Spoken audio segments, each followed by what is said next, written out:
L'actualité politique décortiquée par les spécialistes. L'IDPS, pour avoir passé 38 ans sous le bois, ils ont fait l'école buissonnaire. Aujourd'hui, ils ont un problème. Ils n'ont pas cerné les fondamentaux de la gestion. Je sais que j'essayais de taxer de tous les mots. On débriefe. Chaque jour, de lundi à vendredi, de 15h30 à 17h, suivez les journalistes analyser sans complaisance l'actualité. Écoutez, moi je suis de ceux qui pensent que l'Assemblée nationale doit finalement décider. Les élections, c'est question de confiance. Et comment peut-on politiser la CENI, qui est une institution éminemment politique? Voilà un peu une absurdité politique, mais que l'on veut faire gober à la naïveté de certains Congolais. Nous devons travailler, redevenir ces grands Congos. Et en contrepartie, comment est-ce qu'on discute avec nos partenaires? On débrief, un rendez-vous des professionnels de l'information. On débrief avec Christian Moses Masunga.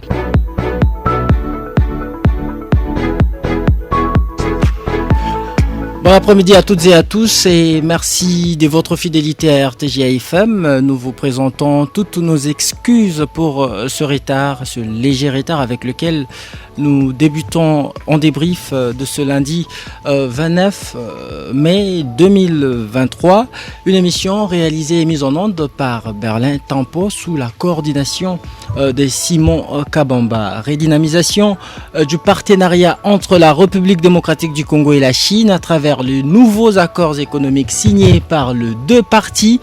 Peut-on considérer la Chine comme étant partenaire fiable de la RDC? C'est notre première thématique. Nous allons en second lieu parler de la montée vertigineuse des discours haineux aux relents tribalistes dans la société congolaise. Comment lutter contre cette problématique qui écorche la cohésion nationale? On en parle avec mes invités sur ces plateaux. Je suis avec Maître Magali Dossi. Elle est coordonnatrice nationale de la Ligue de femmes de la dynamique DCU, partie membre de l'Union Sacrée et également membre. Elle est aussi membre de l'Union Sacrée. Bonjour et bienvenue en débrief, Maître Magali. Bonjour Monsieur Christian Moses, merci pour l'invitation. Je salue mon co-débatteur, je salue également nos nombreux auditeurs qui nous suivent en ce moment. Merci. Un autre invité dans cette émission, il s'agit de Maître Jean-Pierre Bellessi. Il est cadre du PPRD et membre du FCC. Bonjour et bienvenue en débrief. Bonjour mon cher ami, merci pour l'invitation. Je suis non seulement cadre du PPRD, mais également communicateur officiel du parti. Donc je voudrais par cette même occasion que vous me donnez en tout cas, saluer tous les auditeurs de cette grande émission, mais aussi j'allais dire mon co-débatteur. Voilà. Votre co-débattrice. Co-débattrice de ces jours. De ces jours. Merci une fois de plus pour l'invitation, mon cher ami. Et alors, à vous tous, chers auditeurs, qui voulez bien participer à cette émission, vous pouvez nous joindre, ou soit nous écrire, ou soit nous faire part de vos messages, vos préoccupations sur WhatsApp ou par SMS au 097 30 50 850. 097 30 50 850, c'est notre numéro de contact. Jusqu'à 17h, on débriefe l'actualité. RTGA. Alors, on en vient rapidement à notre première thématique. Félix Tshisekedi, qui a bouclé sa visite d'État en Chine, retourne en RDC avec de nouveaux accords négociés avec ce pays ami. Il s'agit notamment du mémorandum d'entente sur l'investissement et l'exploitation écologique des ressources naturelles, mémorandum d'entente sur l'échange et la coopération en matière d'information, mémorandum d'entente sur la coopération dans les développements économiques, de l'économie numérique, et puis deux autres accords qui portent sur la promotion du développement d'une croissance verte et la coopération entre les deux chaînes nationales de télévision, à savoir la CGTN et la RTNC. Maître Magali Dossi, que vous inspire ces réchauffements des relations bilatérales avec la Chine, bien entendu? Nous ne sommes pas sans savoir que la Chine fait partie des partenaires traditionnels de la RDC. On vient d'accomplir 51 ans de coopération bilatérale. Bien que depuis un certain nombre d'années, et surtout lorsque le scandale de la SICOMINE a éclaté, l'image de la Chine a été sérieusement écornée. Mais nous savons tous que la Chine est un modèle de développement et nous avons besoin de partenaires qui peuvent nous aider à pouvoir matérialiser nos projets, parce que malheureusement ce qui se passe en RDC, c'est que là je prends un domaine, le domaine minier, c'est que la majorité d'entreprises qui viennent exploiter nos minerais viennent extraire nos minerais pour aller les transformer ailleurs. Nous avons écouté le président de la République qui a dit que son souhait est d'industrialiser le pays et donc que nos matières premières soient extraites, transformer localement, ce qui va nous être davantage bénéfique, ce qui va nous donner encore plus de moyens, parce que vous n'êtes pas sans savoir que lorsqu'on extrait le minerai, c'est nous qui perdons, parce que quand on va le transformer, ils prennent plus de valeur et donc ce sont les personnes qui procèdent à l'extraction de ces minerais qui profitent plus que nous. Et donc, moi, ce rapprochement avec la Chine, surtout que c'était à l'invitation du président chinois, oui. Qui, nous ne l'oublions pas, la Chine est un membre permanent du Conseil de sécurité qui dispose d'un droit de veto. Et donc, nous sommes à la recherche d'alliés sur tous les plans.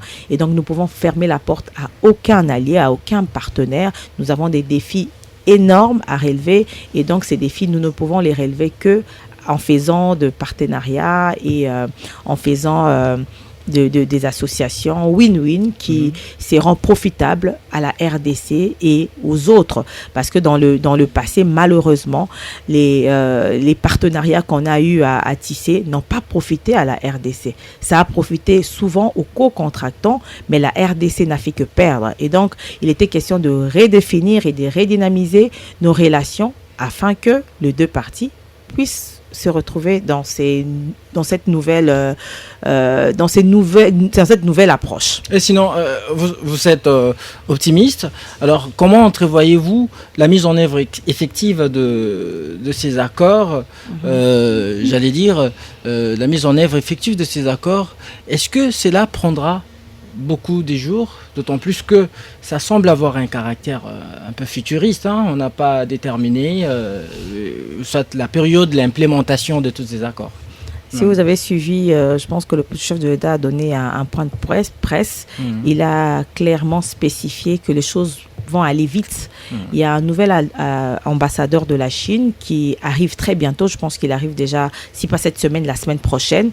Et c'est avec lui que les choses vont se faire de manière à ce que les choses aillent vite. Parce que nous ne pouvons pas attendre. Pourquoi attendre? Et donc, comme le premier pas a déjà été posé, donc ce mémorandum d'entente qui a été signé, 4 mémorandums d'entente qui a été signé. Et donc, la prochaine étape, c'est de formaliser encore davantage et ensuite nous verrons naître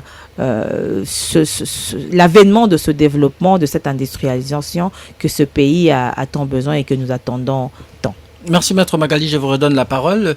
Maître Jean-Pierre Bellessi, quelle lecture faites-vous justement de ce partenariat économique entre la République démocratique du Congo et la Chine? Mon cher ami, une fois de plus, merci pour la parole.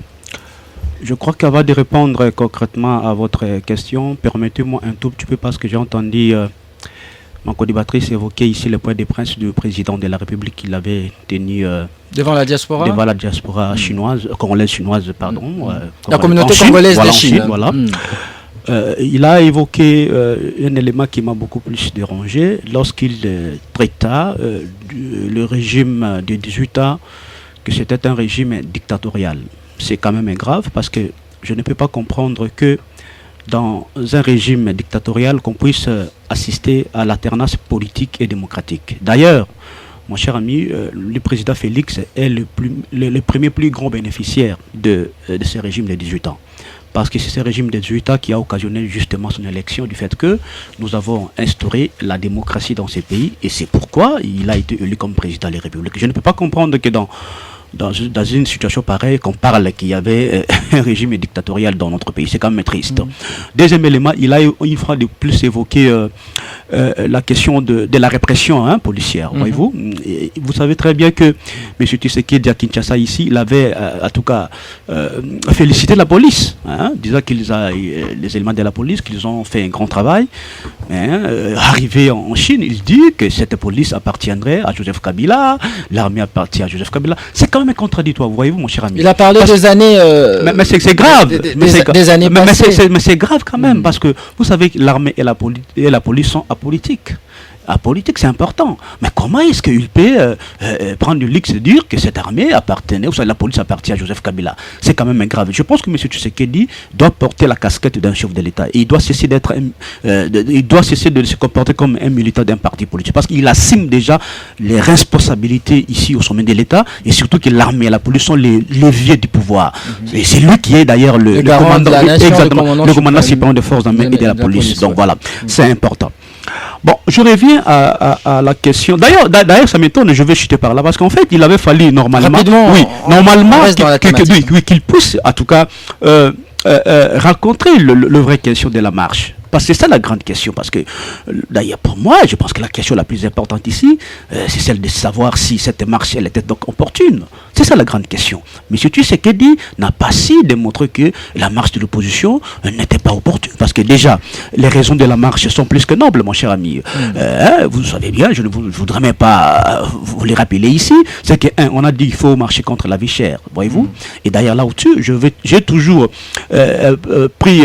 j'allais dire, baser ma réflexion sur la citation des grands philosophes, Adam Smith, dans sa conception bilatère de la théorie de l'économie politique. Adam Smith conçoit un homme d'État comme celui qui, par sa gestion, n'est-ce pas, procure la paix sociale. Est-ce qu'aujourd'hui, on peut établir sur les conditions de vie du peuple congolais, n'est-ce pas, parce qu'aujourd'hui, tous les prix des denrées alimentaires ont sensiblement augmenté. Allez aujourd'hui au marché, vous allez constater qu'effectivement c'est des réalités. C'est important de le dire, s'il vous plaît, je vais chuter par là. Donc c'est important de le dire parce que voici là les vraies questions de fond. D'ailleurs, nos amis de l'Union Sacrée n'ont jamais raconté ces raisons-là de la marche. Deuxième élément, on a évoqué la question sécuritaire. Là aussi, M. Tshisekedi n'a aucune vision pour la République. Parce qu'en fait, c'est son manque de vision, bien entendu, se résume dans sa politique de tâtonnement, politique d'essai-erreur. Il a essayé partout, mais ça ne marche pas parce qu'il a commencé par instaurer l'état des sièges qui avait pour mission justement de régler cette question de l'insécurité à l'est du pays, un fiasco. Il a en tout cas décidé ensemble avec Museveni des opérations conjointes entre notre armée et l'armée ougandaise, un fiasco. Il a fait appel à l'armée de la EAC, un fiasco. Aujourd'hui, il fait appel à l'armée de la SADC. Voilà, c'est quelqu'un qui n'a pas une vision claire et éclairée. Vous pensez que le chef de l'État est en train de tâtonner? Exactement, par rapport à cette question de la sécurité à l'est du pays. Voyez-vous, parce que ça me fait quand même très mal de voir que nous confions aujourd'hui la sécurité de notre pays aux étrangers. Nous avons toujours dit que cette question de l'insécurité à l'est du pays, sa solution ne viendra pas de l'extérieur, ça viendra de l'intérieur et avec nos forces armées de la République. La troisième raison ici, c'est la question électorale.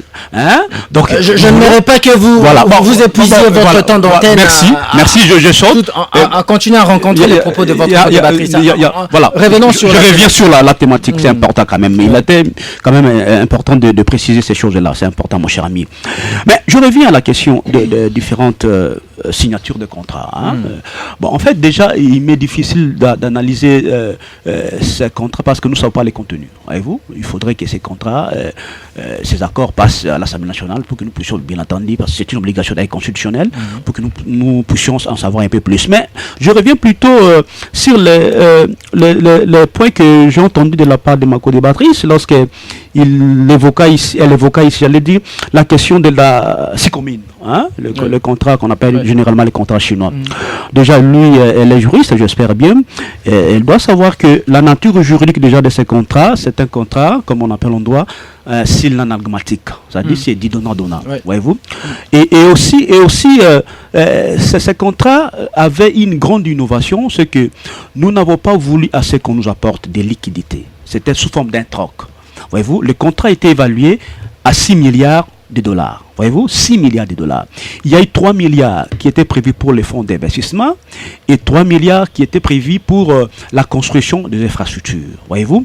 Et sur les 3 milliards prévus pour la construction des infrastructures, jusqu'à présent, nous n'avons utilisé que 856 millions de... Si je ne me trompe pas, 856 millions de dollars. C'est-à-dire, nous avons encore de l'argent qui, en termes de 2 milliards quelques, n'est-ce pas, dans ces contrats-là. Donc, et surtout que, ici, le gouvernement, c'est le gouvernement qui doit proposer les besoins. Voyez-vous? C'est ça la grande innovation. C'est-à-dire, on apporte le besoin. Par exemple, nous voulons construire un hôpital, soit nous voulons construire une route. Vous apportez ces besoins-là auprès des sociétés chinoises et que les sociétés, parce que c'est un partenariat public et privé, construisent des infrastructures que nous avons décidé ensemble avec elles. Donc c'est ça justement. Et moi ça m'étonne parce qu'aujourd'hui les gens veulent démontrer que ce contrat n'avait rien produit comme vous avez suivi le dernier rapport d'audit de l'IGF sur ce contrat. Selon l'IGF, ce contrat récèle plusieurs entorses. Mais c'est là où j'en viens justement. Oui. C'est là où j'en viens parce que si on pouvait débattre sur le 800 millions, voyez-vous, qui ont été déjà décaissés par les sociétés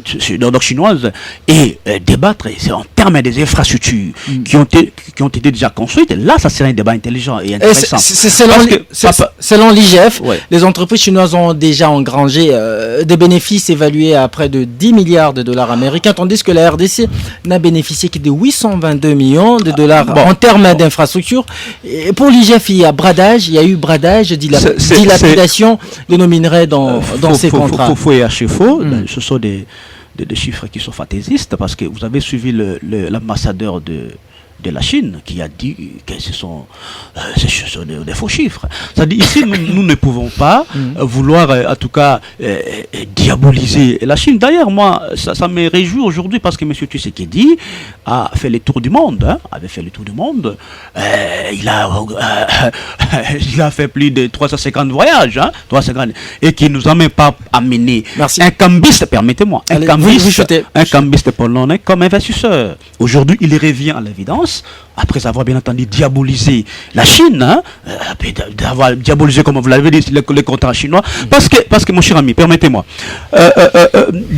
déjà vous allez remarquer que dans un contrat, je pense que je suis en face de votre confrère juriste. Dans un contrat, tous les mécanismes sont permis, notamment il y a les mécanismes de révision d'un contrat, 2, il y a les mécanismes de règlement des différends dans un contrat, 3, il y a aussi le mécanisme de résiliation d'un contrat. Si ce contrat était mauvais, normalement, on pouvait le résilier. Pourquoi on ne l'a pas résilié? C'est-à-dire, justement, que si on est parti à la Chine pour renégocier les contrats, c'est tout à fait normal. C'est dans les us coutumes de la procédure normale de l'évaluation d'un contrat. Parce que déjà, dans ces contrats chinois, on a prévu. On n'a pas renégocié, mais on a négocié de nouveaux contrats. Pas du tout.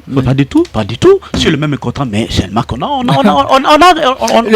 Le premier contrat était entre l'État congolais et le particulier, les entreprises chinoises. Et cette fois-ci, c'est d'État à État. Je vous dis, ça revient au même. Voyez-vous, parce que ce qui est vrai, c'est en termes, n'est-ce pas, de bénéfices que nous devons tirer dans ces contrats-là, les deux contrats, parce que ce qui est vrai, c'est que dans les contrats que nous avons eu entre les entreprises chinoises et le gouvernement congolais, on avait déjà prévu dans son article 17 le mécanisme de révision, soit de règlement des différends dans ces contrats-là. Donc il n'y a rien de nouveau dans ces contrats. On est parti négocier en Chine. Je vous redonne la parole, maître Jean-Pierre Bélessi. Maître Magali, vous aurez le même temps d'antenne que votre co-débatteur dans cette deuxième prise de parole. Alors, et maintenant que nous avons des nouveaux accords avec la Chine, quel est l'essor ou bien que devient le premier accord signé en 2008 avec le firme chinoise sur l'exploitation de nos gisements miniers? Avant de répondre à votre question, j'aimerais d'abord rencontrer le propos du confrère. D'abord, le confrère est allé en dehors du sujet. Il n'est pas dans la thématique de ce jour. Et j'aimerais conseiller aux confrères de suivre l'actualité parce qu'il a parlé de Sicomine, le président serait allé renégocier le contrat de Sicomine, ce qui prouve à suffisance qu'il ne suit pas l'actualité. Finalement, je ne sais pas sur quoi il va communiquer parce que vous avez répondu plutôt. S'il vous plaît, respectez le temps de parole de l'autre. Vous avez parlé, vous avez pris tout le temps que vous avez pris. Je vous ai écouté religieusement. Donc, faites-en autant. Respectez mon temps de parole. Et donc, Il a parlé de Sicomine, il n'a même pas répondu à votre question, hein, quand vous lui avez posé la question sur le mémorandum qui ont été signés. Pour lui, le président, la délégation qui est allée en Chine, je lui rappelle que c'est sur invitation du président chinois, parce que lui, il dit que c'est maintenant que le président se rend compte qu'il devait aller en Chine, comme si la Chine avait un problème avec la RDC. Lorsqu'il parle de la Sicomine, le cas de la Sicomine, ce n'était pas un contrat d'État à État. C'était un groupe de sociétés chinoises qui était en relation avec le gouvernement congolais. J'ai dit le contraire. S'il vous plaît, monsieur. Allez-y, Maître Magali. Vous êtes toujours agité, monsieur Bélessi. Respectez mon temps de parole. Moi, j'ai respecté votre temps de parole. Non. Respectez mon temps de parole, s'il vous plaît. Sinon, je vais faire de même et l'émission. Respectons aussi. Allez-y, je vous sécurise, Maître Magali. Allez-y, vous avez la parole. Donc, je disais ici que le président a répondu à l'invitation de la Chine parce que la RDC n'a pas un problème avec la Chine. Ce qui s'est passé, c'est que sous le régime de M. Bélessi, ce pays a été arnaqué. C'était une escroquerie à ciel ouvert, le contrat de Sicomine.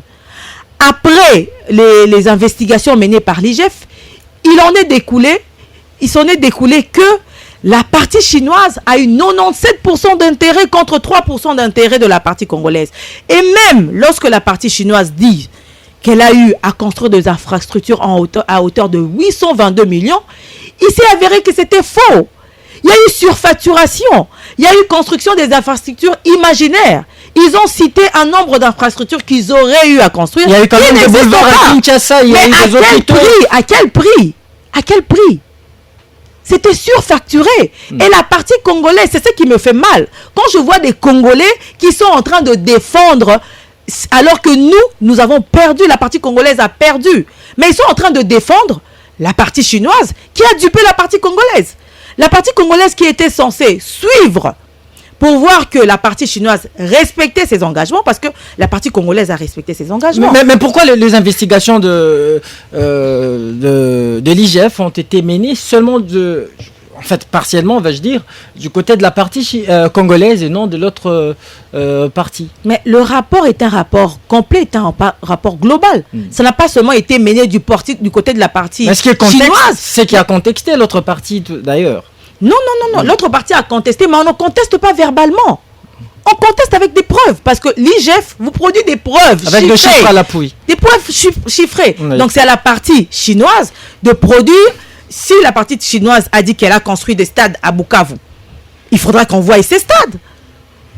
Si elle a construit des boulevards, des kilomètres d'asphalte, on connaît les prix par kilomètre d'asphalte.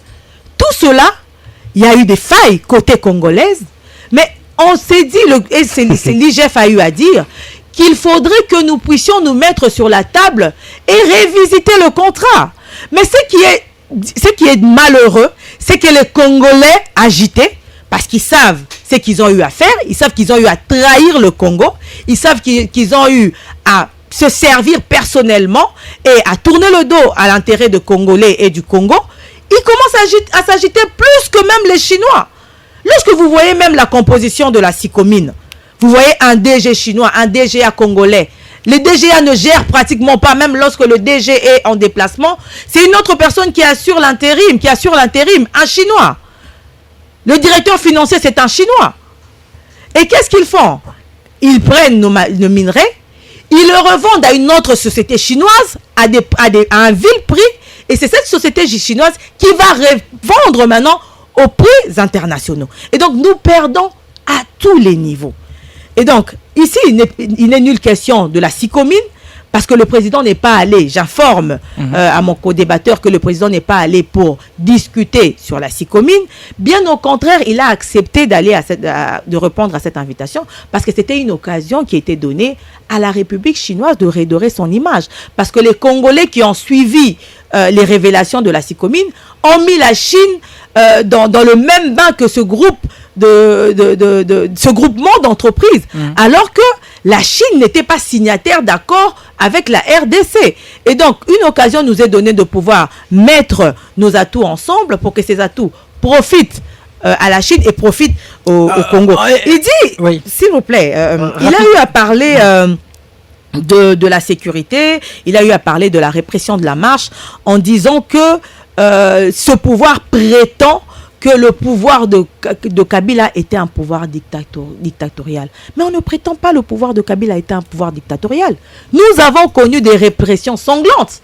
Il y a des personnes qui sont décédées lors de marches. Aujourd'hui, on parle de Rossi Chimanga, on parle de Thérèse Kapanga. C'est à cause de répression de ce régime. Nous avons connu des exilés politiques qui sont revenus sous Tshisekedi. Nous avons connu des prisonniers politiques qui étaient arrêtés par rapport à leurs opinions. Où était cette démocratie? Ce n'est pas parce qu'il y a eu les élections et que le président de la République actuelle a eu à gagner les élections que ça fait de tout cette comptabilité qu'on a eu à comptabiliser pendant le régime Kabila nul. Non, ces morts sont dans le bilan de Kabila, sont dans le bilan de la dictature de Kabila. Il dit que le président s'est contredit quand il est allé devant la diaspora chinoise. D'abord, quand je parle du point de presse du président, je ne parle pas de son échange avec le Congolais. Non, je parle du point de presse qu'il a donné ici, à son retour. Monsieur Bélès, il faut me suivre attentivement lorsque je parle. Je parle du point de presse qu'il a tenu ici, où il a fait l'économie de la visite qu'il a eu à faire en Chine. Et donc, le président ne se contredit pas lorsqu'ici à Kinshasa, il encourage le colonel, il félicite l'encadrement de la marche parce que cette marche n'a pas produit des morts. Certes, il y a eu des dérapages, mais des dérapages mineurs. Ce n'est pas des dérapages comme nous avons eu à les connaître sous le régime de M. Bélessi. Et donc, lorsqu'il va là-bas, il n'est que normal qu'ils disent qu'effectivement, il y a eu des dérapages. Cette police qu'on a trouvée, n'est-ce pas qu'on a trouvé cette police sous Kabila? Parce que cette police a été recrutée sous Kabila. Kabila ne recrutait plus ni à l'armée, ni à la police. Ils n'ont pas fait de recrutement pendant toutes ces années où ils étaient au pouvoir. Et donc, cette police a été recrutée sous Kabila, formée sous Kabila. Il y a même d'autres qui n'ont jamais été formés parce que l'académie de formation policière n'existe pratiquement plus. C'est maintenant qu'on est en train de le redynamiser pour pouvoir former la police. Et donc, le président ne s'est pas contredit, le président ne s'est pas comporté en militant. Le président, il est président de la République. Quand vous dites qu'il doit se rappeler, comment il va se rappeler parce qu'il est président de la République? Tout le monde entier sait qu'il est président et lui aussi, il est président. Et maintenant, Maître Magali, la République gère maintenant deux types d'accords, si vous le permettez. Et que devient le premier, celui de la Sicomine? Mais celui de la Sicomine, comme j'ai eu à le dire, l'IGF n'a pas été résilié. L'IGF avait on ne résilie pas un contrat comme ça. Un contrat prévoit des clauses de résiliation, des modalités de résiliation. Qu'est-ce que l'IGF avait proposé? Ils ont proposé que les partis puissent se mettre autour d'une table. Parce qu'ils se sont mis autour d'une table pour créer la Sicomine. Il faut aussi qu'ils se mettent autour d'une table parce qu'il y a des divergences persistantes. Ils doivent se mettre autour d'une table pour essayer de renégocier, voir comment équilibrer. Il y a les obligations d'une partie qui n'ont pas été exécutées. Vous allez résilier ce contrat aujourd'hui alors que la partie chinoise a eu à exploiter nos minerais, la partie chinoise a eu à s'enrichir. Le laisser s'en sortir comme ça? Nous allons laisser la partie chinoise s'en sortir comme ça? Non, il faudra qu'on puisse se mettre autour d'une table, voir comment, dans quelle mesure équilibrer les choses parce que les choses sont déséquilibrées. La partie congolaise, comme je l'ai dit, et comme nous le savons tous, n'a fait que perdre. Et donc, le président est allé sur invitation de son homologue par rapport au pays. Peut-être qu'il y a eu ces discussions en coulisses, mais ces discussions concernent des entreprises. Ça ne concerne pas la République populaire de la Chine. Est-ce que cet accord a réellement un caractère synalagmatique, comme l'a évoqué votre confrère? Pourtant, l'IGF a relevé le fait qu'il y a eu un déséquilibre financier en défaveur de la RDC. Est-ce qu'on peut-on parler du caractère synalagmatique là-dessus? Mais c'était un contrat synalagmatique parce qu'il y avait deux parties au contrat et les deux parties avaient des obligations.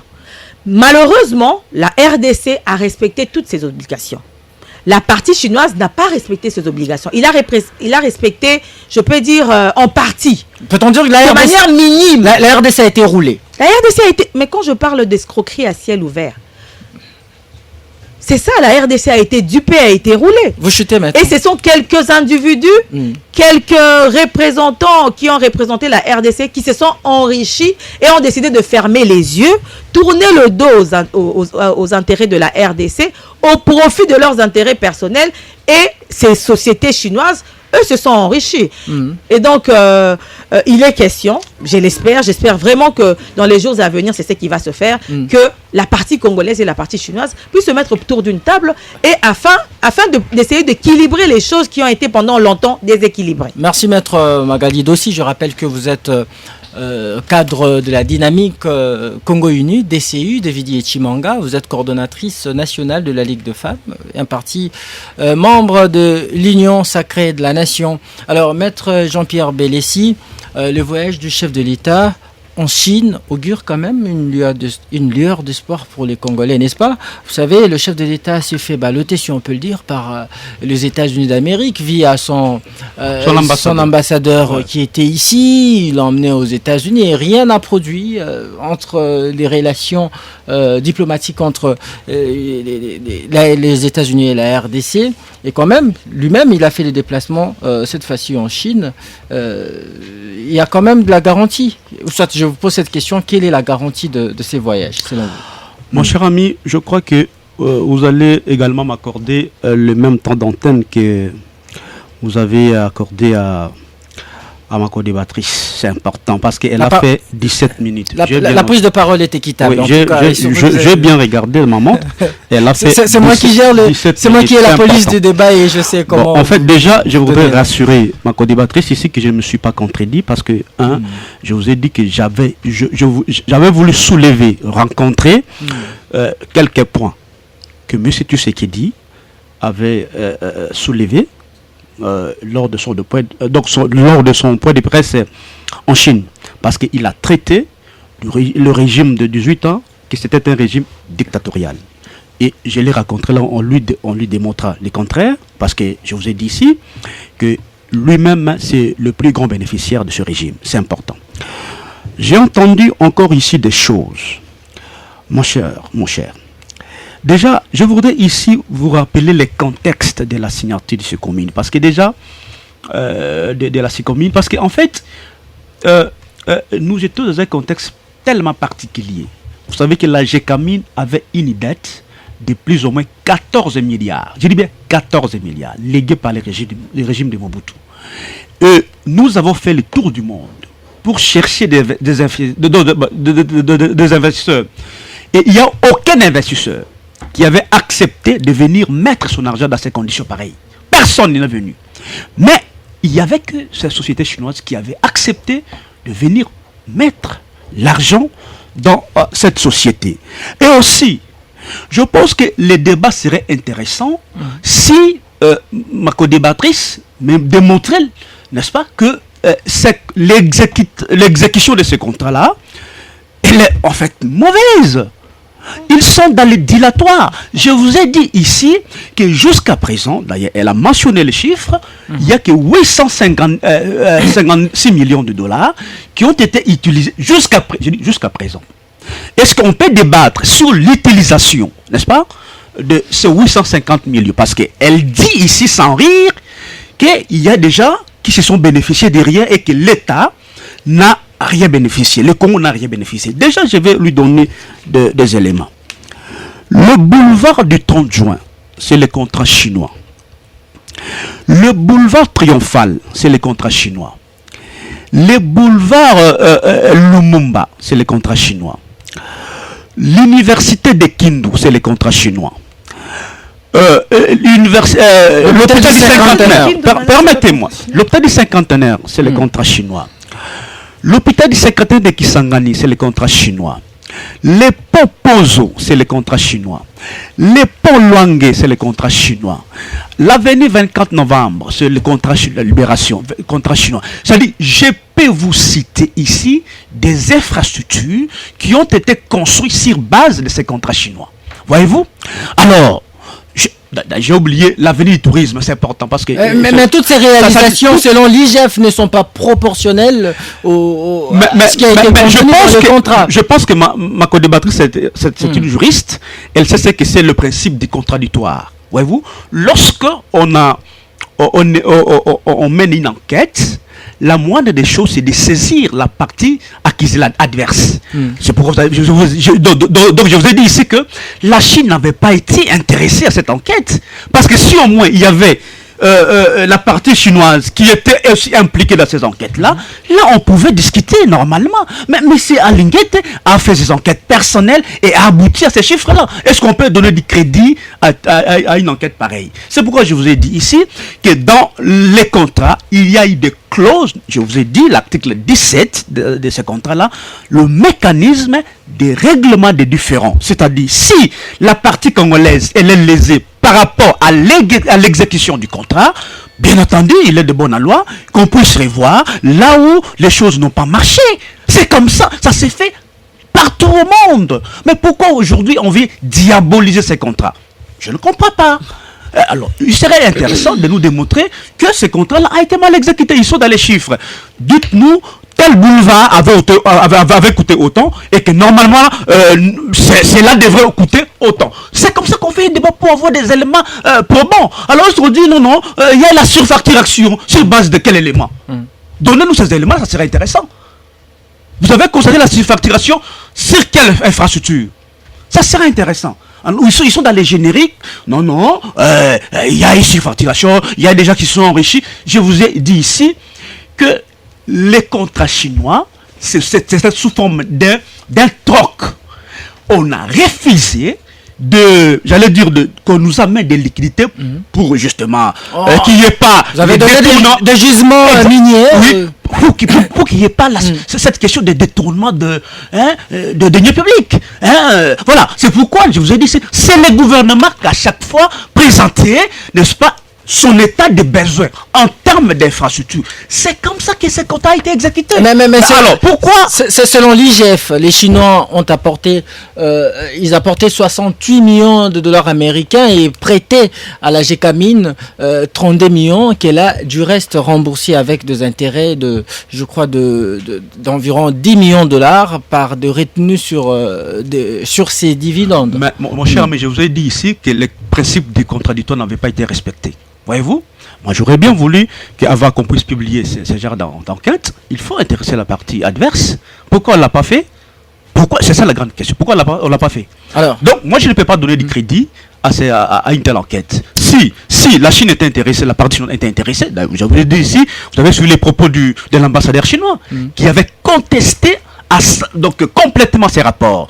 Donc c'est un faux débat, mon ami. Mais le vrai problème ici, parce qu'en fait, nous disons ici que M. Tshisekedi va absolument rien apporter, par du fait que il a déjà fait le tour du monde et qu'il n'a rien apporté comme investisseur, parce que vous savez qu'on nous a chanté chaque jour qu'il était parti, il voyageait pour chercher des investisseurs et que jusqu'à présent il n'y a aucun. Il y a aucun. Et surtout qu'il n'y a aucune dividende économique, n'est-ce pas, suite à ces différents voyages. Donc pour moi, je suis en disant, pour moi, nous devons rien attendre. Déjà, M. Tshisekedi, il est presque à la fin de son mandat et que certainement il partira en 2023. Donc son nouveau président qui va venir, c'est celui-là qui va exécuter s'il y a contrat, parce que je vous ai dit ici que le contenu de ces différents contrats, nous ne le savons pas.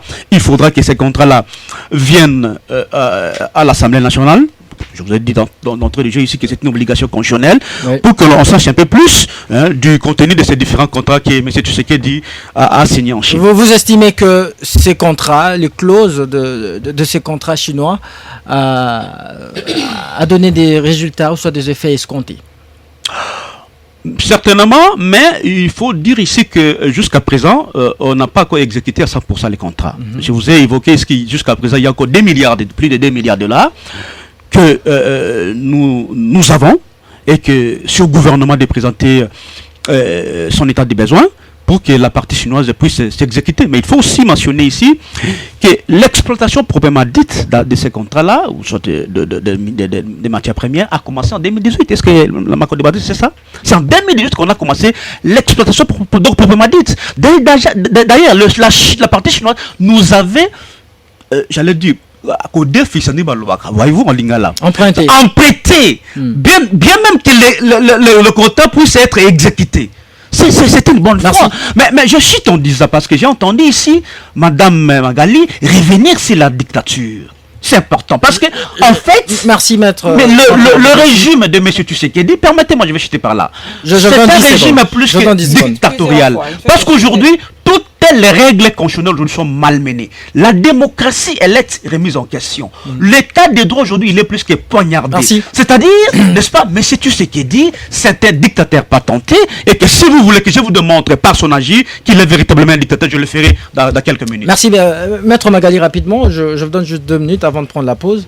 Vous avez dit que ces contrats ne pouvaient pas, les contrats chinois ne pouvaient pas se résilier comme ça. Alors, que proposerez-vous? Alors, vous pensez qu'il faut carrément y mettre, il faut mettre fin aux clauses ou bien? Parce que là, nous avons maintenant 2 contrats avec les Chinois. L'un avec le particulier, l'autre avec l'État chinois. Pour le moment, nous n'avons pas encore de contrat avec l'État chinois. État, ce sont des mémorandums d'entente. C'est un premier pas. C'est un premier pas qui va s'en suivre par des contrats de manière à mettre en œuvre. Ouais. J'aimerais d'abord rencontrer ce que le confrère a dit. Parce que d'abord, moi, ce qui me surprend, ce qui me choque, c'est d'entendre un Congolais vouloir que les Congolais souffrent et que le pays ne se développe pas. Le confrère dit qu'il ne sortira rien du voyage du chef de l'État. Donc, il est en train de vouloir à ce que tout ce que le chef de l'État est en train de faire, les accords ou le processus qu'il a entamé ne puisse pas aboutir. Vraiment, comment on peut détester son pays à ce point et détester les Congolais à ce point, au point où de souhaiter un malheur aux Congolais? Parce que si ce processus n'aboutit pas, c'est le Congolais qui perd. Parce que ce qu'il est en train de faire, ce n'est pas pour lui, pour sa famille, pour son ventre.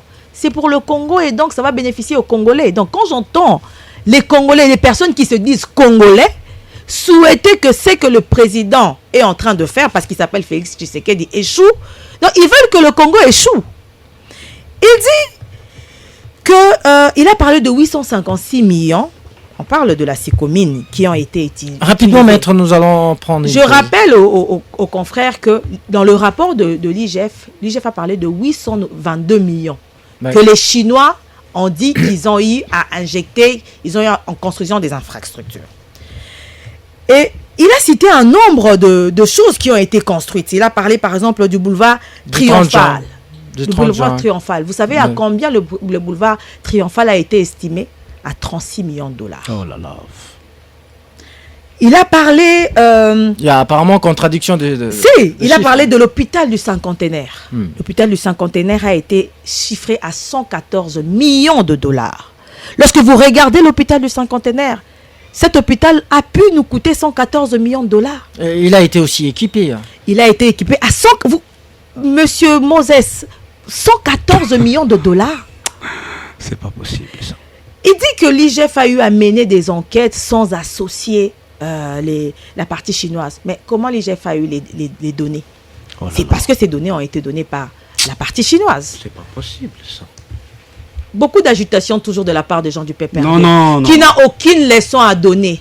Le PPRD sont à la base du malheur de ce pays. Merci, maître. Vous avez mal géré ce pays. Dans ce pays, nous avons vu des aéroports construits dans votre imagination. Merci, le contrat chinois prévoyait des constructions de contrats à Bukavu et à Goma. Ces aéroports n'ont jamais été construits.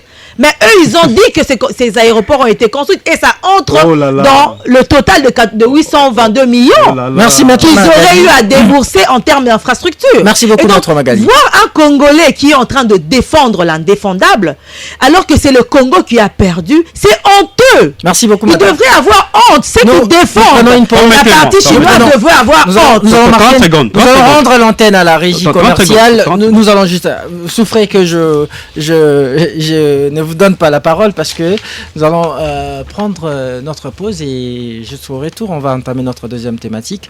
Je rappelle que je suis avec maître Jean-Pierre Bellessi qui est cadre du PPRD et communicateur. Il est aussi membre du FCC, mais également avec maître Magali Dossi qui est cadre de la DCU, Dynamique Congo Uni, et coordonnatrice nationale de la Ligue des femmes de ce parti politique. Restez avec nous et bonne condition d'écoute sur RTGA FM.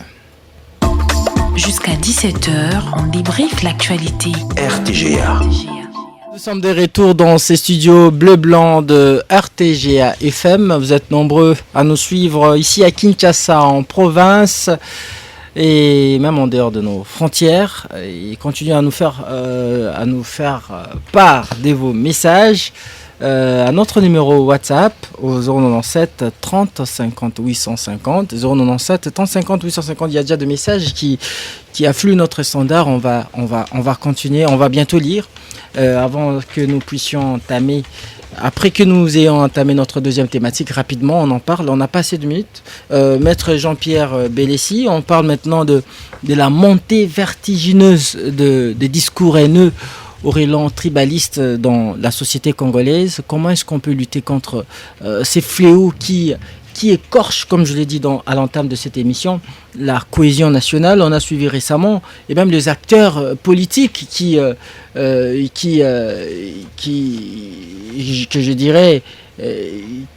font l'apologie de la haine tribale. Mon cher ami, une fois de plus, merci. Mais avant de répondre à votre question, permettez-moi de rencontrer un tout petit peu un point soulevé par ma co-débattrice.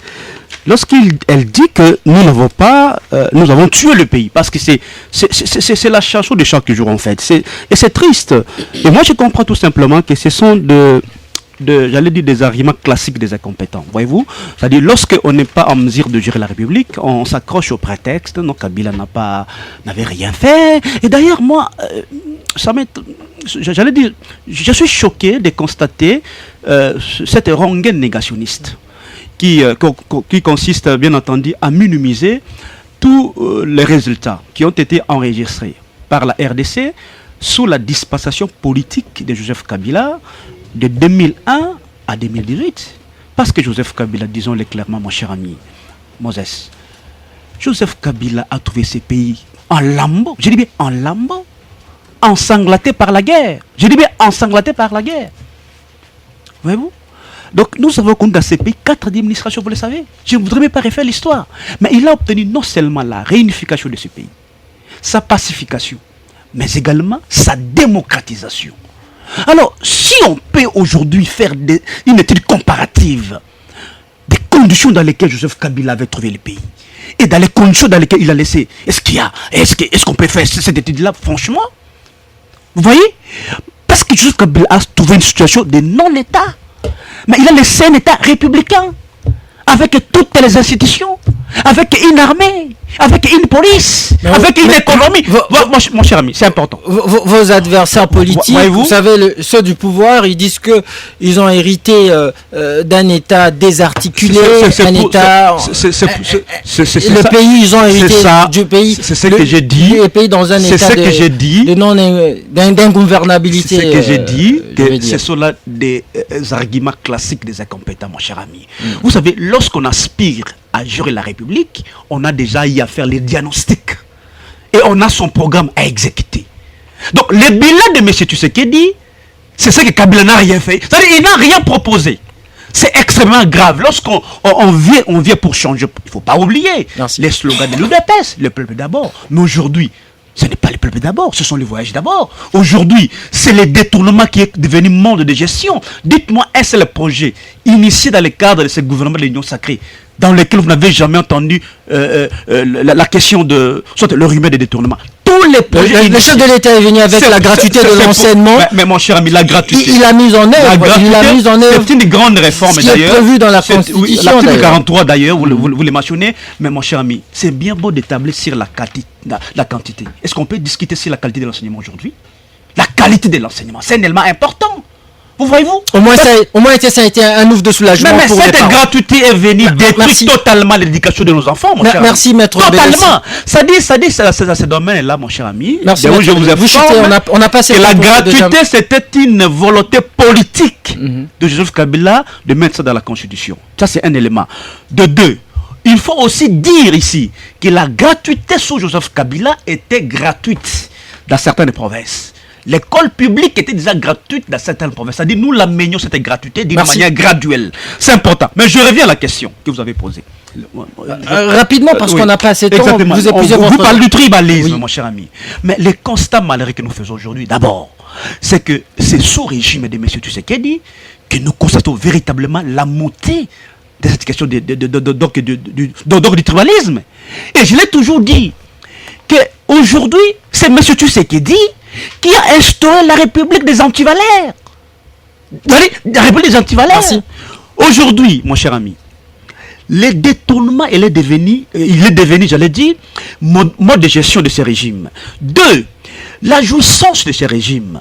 Un régime de jouisseurs. Merci. Trois, les clientélistes. Permettez-moi. Merci. Le message des auditeurs. Je condamne tous les propos tribalistes. Merci. Mais seulement, il ne faut pas qu'il y ait la politique de deux poids et deux mesures. Parce que nous constatons malheureusement que lorsque ces propos sont tenus par nos amis de l'Union Sacrée, par les amis de l'UDPS, il n'y a aucune sanction. Mais si ce sont ces propos qui sont tenus par nos amis de l'opposition, là, il y a la célérité du traitement de ces dossiers-là pour arrêter tout le monde. Donc, il faut qu'il y ait de l'équilibre. Maître Magali Dossi, le tribalisme, on en parle dans cette thématique rapidement.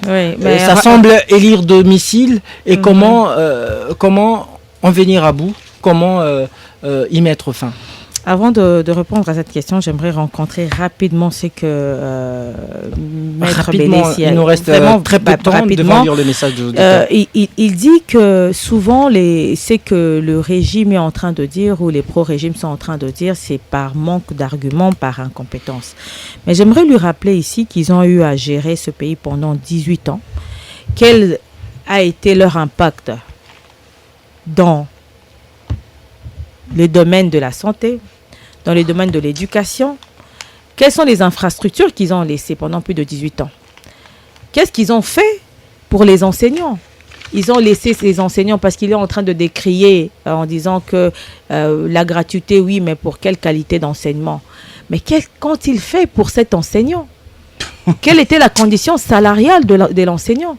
Ils ont laissé l'enseignant dans une condition de misère. C'est le président Tshisekedi, lorsqu'il arrive, qu'il améliore les conditions salariales des fonctionnaires et donc des enseignants. Vous avez 10 secondes, maître. On va lire le message. Et donc, je vais aller directement à votre question. Vous savez, le tribalisme, c'est un fléau qui gangrène ce pays et même, je dirais, l'Afrique. Parce que si nous regardons, l'histoire nous renseigne, dans un passé récent, je pense en 1993, il y a eu des affrontements à Brazzaville entre les pro-Kolela et les pro-Lissouba. Nous voyons au Rwanda les génocides entre les Tutsis, les Hutus, et même ici, en 91, dans le Katanga, il y avait un conflit entre les Kassaïens et les Katangais. Et donc, nous devons bannir toutes sortes de discriminations. En quoi faisons? Mais déjà, en s'insurgeant contre toute forme d'incitation à la haine tribale. Et donc, pour cela, nous devons être aussi tolérants, parce que souvent, ces déviations sont liées à l'intolérance. Nous devons tolérer que nous ayons des personnes qui ont des opinions différentes de nous. Nous devons tolérer qu'il y ait des personnes qui ont choisi un chemin autre que nous. Et donc, bannir tout ce qui pourrait faire en sorte que le tribalisme puisse continuer à monter en force. Merci, Maître Magali Dossi. On n'a plus assez de temps. Nous tendons déjà vers la fin de cette émission. Mais avant tout, on va lire quand même quelques messages des auditeurs. Il y a celui-ci qui dit salut mes estimés frères. Concernant le voyage de M. Félix Tshisekedi en Chine, les Congolais doivent savoir que nous avons affaire à un régime bourré de mensonges. Pourquoi le président n'a jamais été cohérent dans ses propos? Très bien. Au pays, on félicite le professionnalisme de la police, mais en Chine, on l'a jeté à la poubelle. J'ai soulevé ça ici. On poursuit la lecture. Bonjour Moses, cette question est pour Belessi. Pourquoi Jimmy Kitenge ne parle plus? 2 secondes. Non, il va parler parce que c'est vrai qu'il a été torturé dans... Il est en train de se reconstituer. Exactement. Merci. Déjà, son état de santé, petitement, ça évolue. Et lorsqu'il va retrouver... il avait bonne mine lorsqu'il sortait de la prison. Pas du tout. On l'a torturé d'ailleurs à partir de l'année. Il a été sérieusement torturé. Même, on poursuit la lecture. Voilà. Donc, il va reprendre. Bonsoir ma radio, dans un pays sérieux, le PPRD ou FCC pouvait bien se taire et rester observateur pendant 18 ans. C'est Flori Kanda depuis commune de Ngaba. Mais les pays sombres. Bonjour, c'est Jacques. Nous vous prions de bien vouloir respecter l'heure de l'émission. Merci. Vous allez comprendre qu'il y a eu Maître Belessi qui est quand même arrivé en retard. Légèrement en retard. Je l'admets suite aux embouteillages occasionnés par ces régimes. Bon après-midi RTGA. Le gens de l'Union sacrée de la Nation, ils n'apporteront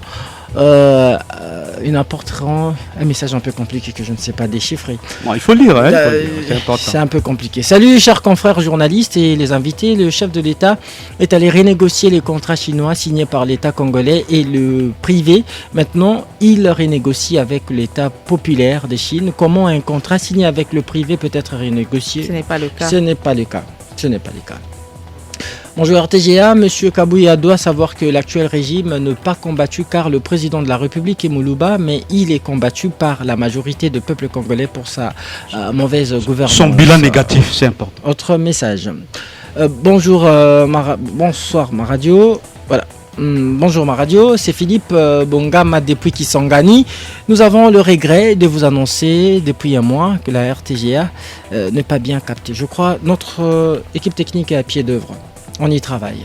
Bonjour RTGA, PPRD n'a pas de leçons à nous donner. La vision des Kabila nous a emmenés. Bosco Tangana, Laurent Kunda et des fausses communes. C'est ça la vision des dirigeants, l'armée, de la police. Encore une fois de plus. Pendant 4 ans de gestion, vous continuez à pleurnicher. C'est triste et c'est malheureux. Vous avez c'est grave. Message. Rapidement, vous pleurnichez tout. On lit rapidement le message des Kabila, c'est votre fonds de commerce. Bonjour, on débrief. C'est Moïse Angaliema, notre compatriote du PPRD, doit cesser de soutenir l'insoutenable. Il refuse des rapports de l'IGF au détriment d'un simple point de vue d'un ambassadeur. C'est triste. J'ai évoqué le principe du contradictoire, c'est important. Bonjour Moses, merci pour les castings. Notre pays est en difficulté totale. Le temps de construire le pays, on nous a présenté des contrats chinois, une autre promesse. Vraiment, c'est patient Kalamba et des Pangala. Bonsoir ma radio, félicitations Jean-Pierre Belessi. Tous les contrats, le président Félix Tshisekedi signe, profite à qui? Parce que nous souffrons plus que autant des Kabila, mais des sombres paix Kalaté, c'est trésor. Voilà une belle analyse. Bonjour RTGA, merci beaucoup pour l'émission. Félicitations à Maître Magali pour les analyses limpides qui éclairent la population congolaise. L'opposition aujourd'hui est en perte de vitesse et qui manque d'initiative et de... C'est pas notre point de vue, il faut laisser les gens s'exprimer librement. Bonsoir RTGA, les contrats sino-congolais a permis à la RDC d'avoir beaucoup de chantiers, notamment le barrage hydroélectrique, de routes et aussi la relance de grands miniers. Mais chose étonnante, le président a contredit les rapports de l'IGF. C'est David Depuis-Ngalema. Le président n'a jamais contredit le rapport de l'IGF. C'est une analyse erronée. Moses, le président fait que rebondir aisément les régimes précédents. Je veux dire au régime précédent sur les régimes précédents. Nous ne sommes pas dupes.